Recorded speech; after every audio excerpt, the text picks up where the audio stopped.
Ladies and gentlemen, boys and girls, welcome to another League Unlock episode. Mark and Eric here with you guys, looking back at previous World Championships, and we're getting close to more recent times. 2017 Season 7 Worlds we are looking at. This is Legends Never Die as the theme song, and more importantly, the oh-so-beautiful Ardent Sensor meta. Good times!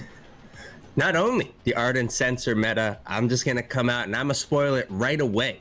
This is the last time that we will ever see, for the next couple of years at least, TSM taking on the international stage. Oh boy. And the last time you're seeing Korean teams have deep runs to the finals. Semifinals are one thing, but last time you're seeing them in the finals. Obviously, this is the year that ended the SKT Dynasty. And they were not nearly the same level of dominant that we had seen even throughout this tournament. But let's start with that group stage action. This was in China, by the way, 4.9 million prize pool, 60 million unique viewers for this event. So still climbing at this point, all the way in Season 7 from what we saw in Season 6, which was then the record. But the groups... there were some fun groups. Let's start with that Group A, and this is where SKT was with Cloud9, repeat of 2016, EDG, and AHQ.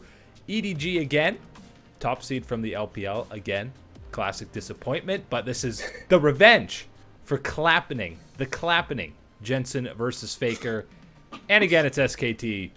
Well, there's no revenge because Faker outplays them again, and you have a backdoor win from Huni. It was 2-0 for SKT, who went 5-1. They topped the group. Yeah, top of the group, but the story for us has got to be Cloud9, making sure that there is going to be some North American representation moving on through. But as far as dominating Group A, it was SKT in the way that they played. They did show that form that this was going to be one of those runs that they were going to push again towards that finals that we had been seeing them the past 2 years before that. And it was looking like this was going to be their chance for the three-peat. And it ended up being Cloud9 needing SKT to beat EDG at the end of the group stage to even get out with a 3-3 record to avoid a tiebreaker. But the first time SKT and Edward Gaming played, EDG started 0-3, and this is, of course, the infamous 10k gold lead into Wombo Combo comeback, which is still one of the greatest comebacks of all time. It's one of my favorites. That's the one where you go and you find the YouTube highlight, and that one, anytime you see it, gotta have a smile on your face watching such big plays come through. And can we give credit to Wolf for that play? And I know there's a lot going on, Captain Flowers. Faker Shockwave finds them all, but it was Wolf. That whole play was set up by Wolf. Let's give the man some credit. It's one of those ones where, yes, the Shockwave is the big moment. It's the big play that happens. It's the follow-up. Punctuated. Exactly. But it's all about the engage from Wolf. They're making sure that happens. Yes, it was really one of the best plays that we've seen, let alone from this World's group stage. But of all the group stages, that is a really great highlight. And it's really the third year and the worst of those 3 years for EDG to be a fan of EDG, really. You know, before it was, well, we got to quarters. Probably should have done better than that as the top seed. This year, it's you didn't even get to quarters. You didn't even get out of group. You got beat by an NA squad. Oh.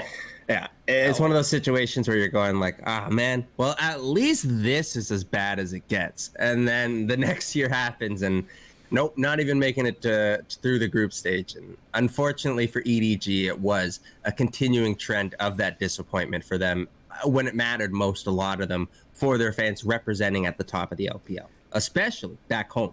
Yeah, in front of a home crowd. Wuhan, where Clearlove was from as well. But it's SKT and Cloud9 that get out. Group B was one of the craziest groups we've ever had in the history of a World Championship. And you start, okay, Longzhu. They went 6-0. They won LCK Summer. They were tournament favorites, really. They were the overall consensus favorites over SKT because they just beat them in the finals in Korea. So they go 6-0. They're stomping their way through for the most part. Yep. And then it's the other three teams where it just, oh my God, it becomes messy because this is Fnatic starting 0-4. And the way they got these first losses, it was just absolutely insane. First, you had the Marines match where Levi's playing Nocturne and gets level 6 when everyone else is level 4. That one was a classic. Beautiful, beautiful. That one on different levels. People can debate the actual skill and strategy and whatnot that came through. As far as being fun for the viewers and an absolute breath of fresh air, that match wasn't. I'm sure Fnatic and LEC fans aren't so happy at the result of being on the receiving end of it. But absolutely, from a fan perspective, that one was a ton of fun to watch. And you follow that up with Reckless hard carrying a game only to flash in on Twitch and get blown up and then lose the game. And people forget that he was carrying that whole game up until that moment. You have the dancing Rift Heralds where Khan's Nasus is smashing them in 20 minutes. So they start 0-4 and it's over. There's no chance for Fnatic. Of course, Immortals are 2-1 heading into the second week. They just have to win one game and they're through. They reach 3 wins and they're out. It ends up being this insane 3-way tiebreaker. This is where you have Cody Sun committing the Cody Sun. Yeah, this is where Cody Sun became Cody Dunn for a lot of people. And it was just not pretty because when you've talked about the Reckless performance and having him there's no denying he completely is the only reason that match against Immortals went the distance that it did. And yes, it is a blunder. Yes, it was unfortunate and, all these other things considered because there's other things than just even flashing in to try and get that kill. That was wrong with that decision. But also on the same side of that coin is the Cody Sun mistake. And yes, it's just a fat finger. It's a slip up. It's one of those things that happens to everybody in solo queue. Just doesn't happen to everybody at Worlds on the big stage. And so from 0-4 to 4 wins in a row, Fnatic eventually advances with a heroic effort against the Marines in the tiebreaker, their second tiebreaker they had to play in. They played 8 group stage games. The Marines were so exciting to watch, the comeback from Fnatic, and the collapse of Immortals. Group B was an absolute hoot.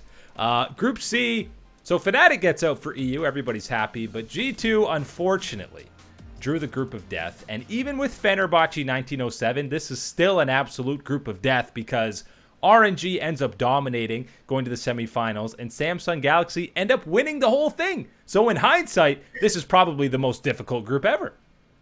This has got to be the group of death from the 2017 Worlds. And yes, it is one of those unfortunate situations for G2, and there was a lot of emotions when they were ousted from this group stage, especially thinking back on that lineup and the players at the point in the time. They knew it was the end of that They roster. knew exactly that this was the last story that was going to be written about this squad with G2, and of course ends up coming up short to get to the group stage, but no small feat in what they did with their record in that group stage because of the quality of teams in this group that we had seen. And yes, Fenerbahce, even being a play-in team, was stronger than usually the average play-in team that we did get to see. So truly a tough group for G2, and they just couldn't get it together enough. Yeah, they did finish 3-3, and I know people love to flame G2 before 2018 for all their Worlds and MSI performances, but they played well in this group. It was just an insane group. They were the only team to take down RNG, who finished 5-1. They almost did it twice. It was a very back and forth game. The other time they met up, it wasn't as competitive against Samsung, but Samsung wasn't that competitive against RNG either. RNG just looked that good. And remember, this RNG roster is the pretty much exact same that would go on to dominate all of 2018. When we've been talking about these top teams in the groups, SKT at 5-1, Longzhu 6-0, and RNG coming on through, they really were this 3-headed beast at the very top of the table that you were looking at who was going to be dominating and who was playing at that level that you were just like, no one can beat this. How's it going to possibly happen? Those are the 3 teams playing at it. And yes, RNG, even in the group and even in their tough group, were showing that level of form. At least we got to see Perks as Yasuo, and eventually it got featured in the Rise video. So really, it was a win overall for G2. This was an investment year for G2. Yes, you lost the old roster in sad times, but hey, we're going to get to it next week, but you better be ready. We got a nice story of G2 overcoming RNG. You stay tuned a week for that one. I'm just saying, if there's a Western team to flame from 2017 Worlds, it's not G2, because we have Group D, the group of life. Oh my God, the reaction videos. TSM looks at the group draw. Boys, it's free. Top 4. We can finish first in this group. Let's go. And you know what? to TSM's credit, okay, the group, of course, is World Elite, 3rd seed from the LPL, Misfits from EU, who were the 2nd seed off of points, and Flash Wolves, a struggling, not peak performing level Flash Wolves from the LMS, and TSM. They start 2-0, Mark. They beat Flash Wolves. They beat World Elite, who were the favorites to come out of the group. So they start 2-0. They're sitting pretty. And look, we have to look at this as well as thinking about what was TSM coming into this, because obviously we have the history of the organization and North America's failures and everything else, but the domestic success of this team and this current roster that they had in 2017 was unparalleled at the time. And as well, coming off of having Double Lift sit out the spring split, jumping right back into summer, not missing a beat, and getting a ton of wins, and then crushing Immortals in the finals as well to pick up the summer championship. They were heading into this one, puffing out that chest, looking at WE as a 3rd seed from the LPL, looking at Misfits and saying, no problem. Even if you look at both of WE and Misfits and say, yeah, they were a lot stronger than I think anybody would have given them credit heading into the event, you still had to come out as not only the 2nd team, the #1 team in your group. And yeah, they didn't. People were legitimately talking because they were so dominant in North America. We know how 2016 went. This could be top 4. People, I know that's a little insane, but people were saying not only should they be getting out of groups, they should win a best of 5 because they have such a good opportunity to get the top seed. Right, that was the excitement a lot of people had, is that, look, if we can just get into one of these best of 5 series, that's when you're going to see it. That's when you're going to see Bjergsen really pop off international. This is going to be it. You gotta get there, guys. Come on. So they start 2-0, and then they drop some games, but they even get a win against Misfits to go up 3-2 as their record. And you say, okay, they're sitting pretty. Next, they have the 0-5 Flash Wolves. You win that game, and you're guaranteed at worst a tiebreaker to be getting out of groups. And of course, then they follow it up with probably the 2 worst losses in North American history. Just absolutely pathetic performances on the Rift. And I don't mean that as harshly as it sounds to the players and individuals. I just mean as far as the actual performance that came out was just so poor, as well as the drafting. It was just so many issues that people can have with it. And again, part of it that adds to it, and I don't know if this is fair for TSM or really not, that they can this is out of their hands, but you had a lot of North American fans waking up very early in the morning, catching it late, very disruptive, obviously, given the time differences, just to tune in and see you get absolutely pumped by this Misfit squad that, again, the expectation and demand needs to be better than these organizations, and it wasn't there at all for TSM. And the lasting memory is, of course, the Double Lift Flash memes that we get out of 2017 Worlds and holding it on until next year. Would you rather take that, or would you rather have him going into Crown on the Victor? I'd rather the Crown one. At least it's proactive. At least he did something. Okay. It was just the wrong decision in this case. Fair enough. So without TSM, we advance to the quarterfinals, and thankfully, since we get Misfits getting out of groups, what they do is put one of the best of 5s that we've ever seen against SKT. You had Ignar's Blitzcrank in Game 2, and you follow that up with the Fervor Leona in the bot lane. Remember, guys, Ardent Sensor meta, and he goes Leona. They take the Ivern in the jungle, so they can still build the most broken item in the history of the game. But Leona was not a meta pick at this time. The last time she was picked in EU was 2 years prior. The Leona pick coming through, absolutely. The creativity on the squad to put that out on the Rift on the day. And then, again, the execution. That's the most important thing, because, yes, we did come to see that, of course, in a powerful Ardent Sensor meta. Leona, and again, for other reasons, behind the pace as far as the other supports and ranking them. But, man, the execution and performance that came through from Ignar, and, again, the rest of the Misfits organization and team to play around that pick. Really incredible stuff. And this was really the first sign that we saw that, hey, SKT 5-1, powerful coming out of the group stage. Let's see that triple performance coming through for the victory in the championship. No, this was the sign that there's going to be some weaknesses. This is a prize fighter that's taken a couple of rough rounds, and this was the roughest that we have seen from T1, and they got big time fights from Misfits. Yeah, it was the really showing the cracks in the armor. Same with getting behind 10k gold against EDG. But game 4, it was Misfits to win. They overextend, they dive a little too deep, and then end up losing the series. But still remains one of the best series we've had in World's history. And at the time, it was the best competitive match that a Western team had really put to a Korean team in a best of 5 on the international stage. The other 5-game set in quarterfinals was World Elite versus Cloud9. You had some fun picks in this one as well. Impact Singed came out in this series, but it was all about the bot lanes, as this whole tournament was. Sneaky versus Mystic. Cloud9 had match point. They were up 2-1 in this series, but they decided, we don't need to ban Mystic's Kog'Maw, do we? No, and especially, you got to remember, in this 2017 meta and with Ardent Sensor, Kog'Maw was an absolute W turret machine monstrosity. Yeah, Lulu, Janna, and didn't matter what was with him.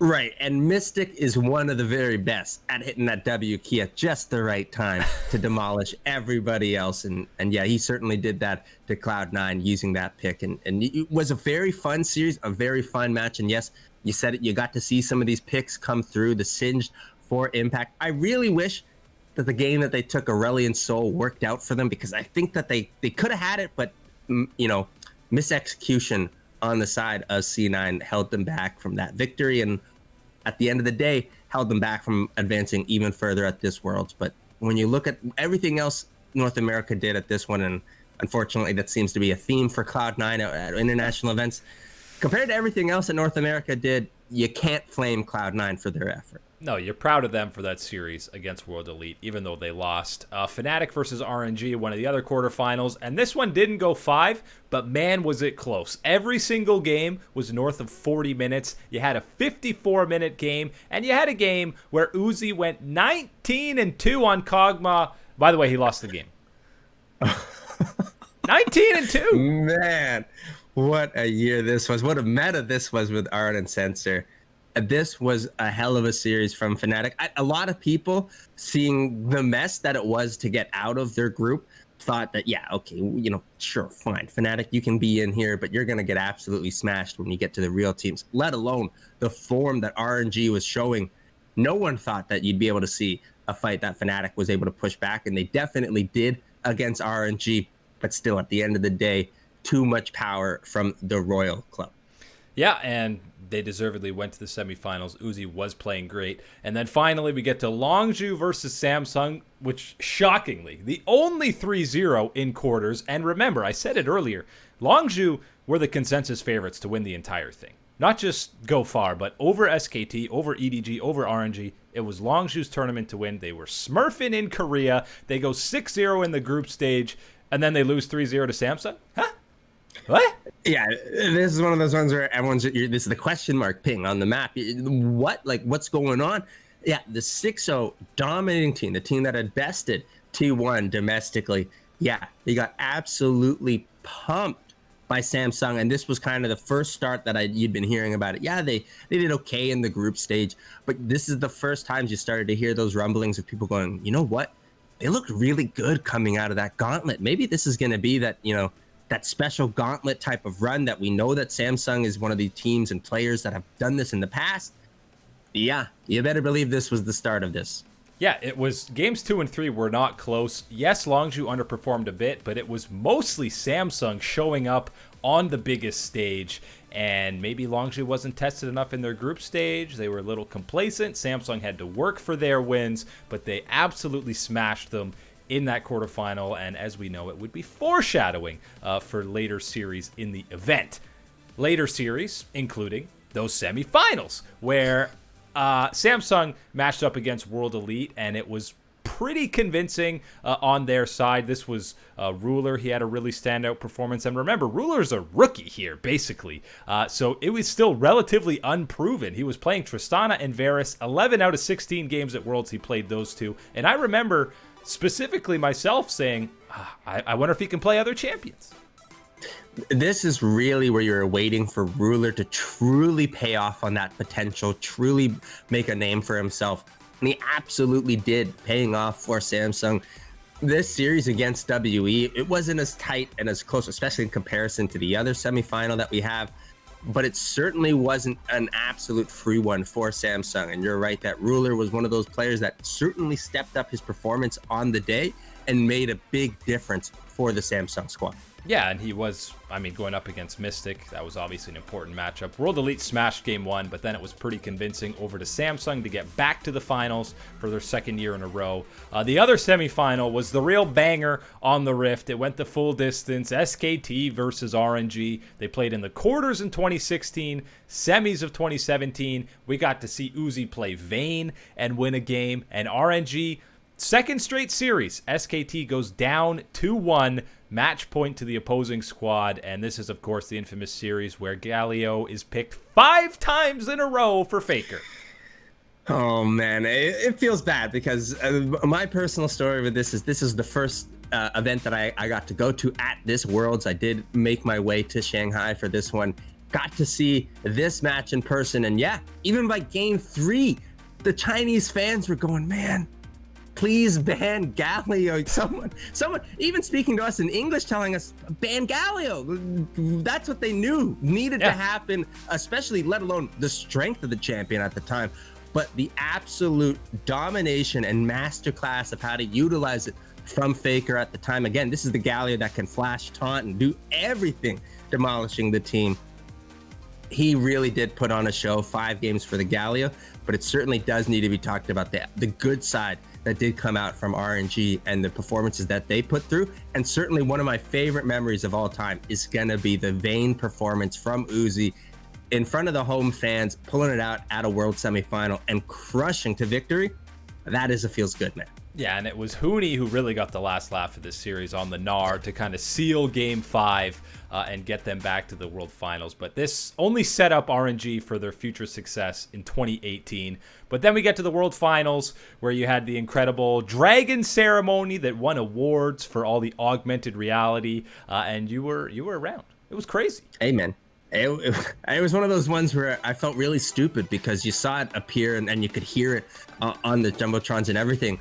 And I looked up and I'm like, oh, I'm so stupid. It's augmented reality. Of course, there's no real Elder Dragon there, but it sounded so real and looked so cool that you had to look up like that. And again, being on the same track that Usain Bolt won all those gold medals and thinking, man, a couple of nerds playing video games here. It is a pretty darn cool time to be alive. 60,000 nerds, you know. Yeah, it was a pretty damn awesome event. It wasn't awesome for SKT. Of course, it ended up being the 3-0, and game 1 and 2, it wasn't close. I remember being shocked watching, like, what? SKT's getting absolutely slapped in these finals. It wasn't until game 3 that it was close, and it looked like, oh, reverse sweep this time. Here comes SKT, and then Bang throws a few team fights, and Ruler catches out Faker. Yeah, the story of this finals, you said it, the first 2 games, cleanly in the favor of Samsung. And I think when a lot of people look back is they might say a little bit boring, but I think it was just more so slow might be the better the use of the terminology there for it, because slow doesn't necessarily mean boring. This was certainly a slow path to victory, but clean one from Samsung in games 1 and 2. 3 was the fight back. 3, you did see the pushback against the wall from T1, and it just wasn't enough. You said it, Bang, a couple of rough team fights. And then unfortunately, it comes down to the point in time where Ruler can step up, make the hero play, flash in, get that Varus ultimate, locking down Faker. And that's all she wrote. And this gave us, you know, the reactions afterwards. Obviously, the famous video clip of Faker crying, being absolutely devastated, just not accustomed to losing on, first off, in that scale, in such a swift 3-0, but also just losing at Worlds. It's the first time he lost and was eliminated at Worlds. Right, this is one of those guys, and an elite athlete at the very top of the game, and has achieved success multiple times. They don't envision failure. They don't see themselves in these type of moments, let alone someone like Faker that hadn't really experienced one of these type of moments. This level of sadness all hit him so fast, and again, doesn't have the luxury that you and I do of hiding away when we have these tough moments or rough moments in situations, all in front of the camera, and of course, an iconic shot. And for Ruler, it was absolutely his full coming out party that he is the real deal. One of the best AD carries in Korea, got MVP for that World Championship, well deserved. We know how his career went after that, became a franchise cornerstone in the LCK, and Samsung, well, we'll get to 2018. Didn't quite go, the rebrand didn't quite work for them, but they still ended the SKT Dynasty because 2018 wasn't the one for SKT. It wasn't the bounce back year for them. No, the bounce back would certainly have to wait, and at least as far as a world championship, still waiting on that bounce back, although that's quite a high ask, but that's what it counts for when it is the T1 SKT organization. I like also looking at this world championship, of course, and all the feel-good stories that we had in the past year, about doing B and getting married, the marriage buff. Man, originated with ambition, getting that marriage buff and making sure to come back with a world championship as a result. Yeah, and ambition, obviously, I mean, the parallels were amazing. That's where Faker debuted. He was killing Ambition when he was a mid laner with a little bit of disrespect. All these years later for Ambition. And we didn't even talk about the revenge from 2016, the finals, where SKT beat Samsung in that insane 5-game set. Had to have been one of the most satisfying best-of-5 series wins. Unfortunately, a guy like Crown got flack even for winning because he played Malzahar 3 games in a row. Right, and this is one of those ones where I know that there's criticisms, and some of them are valid against Crown and his career and how he has played. But absolutely looking at having, his performance back in the 2016 championship, not to blame for Samsung not being good enough to come away with the victory. And then till this point where he is now a world champion, still was not at fault. And how much are you really going to fault him for playing Malzahar for those 3 games? Yes, it's Malzahar. Yes, it's boring. Yes, relatively easy. You can debate that one a little bit. The execution was absolutely clean every single time it was needed from the squad. And I don't think that a world champion, let alone someone like Crown that we have seen other moments, deserves this type of criticism. And listen, I know Malzahar's not your flashy, he just picked it to shut down Faker so he couldn't do anything. Guys, Faker played Karma game 3. Shut down the Karma. She's the problem. Yeah, look, it's one of those ones where I understand it, and as a player that, likes to play a lot more of these carries, something a little bit more fun, more flashy, yeah, Malzahar is certainly going to be one that I'm going to laugh at and make fun of. But if it's a professional player like Crown playing it at the top of his game and playing it at the top of the table for a world championship, come on, guys, cut some slack. Give him some credit. That's the star of North America, is Crown. But yeah, SKT, the dynasty ends. Samsung really just, it was a huge statement for them, well-deserved. And you saw the cracks in the armor, but it was Samsung who finally dispelled the dynasty that was SKT. That's it for 2017 Worlds. That's it for Mark and I today. Thank you guys for chilling out, maxing, relaxing, all cool with us. Catch you on that flippity flop.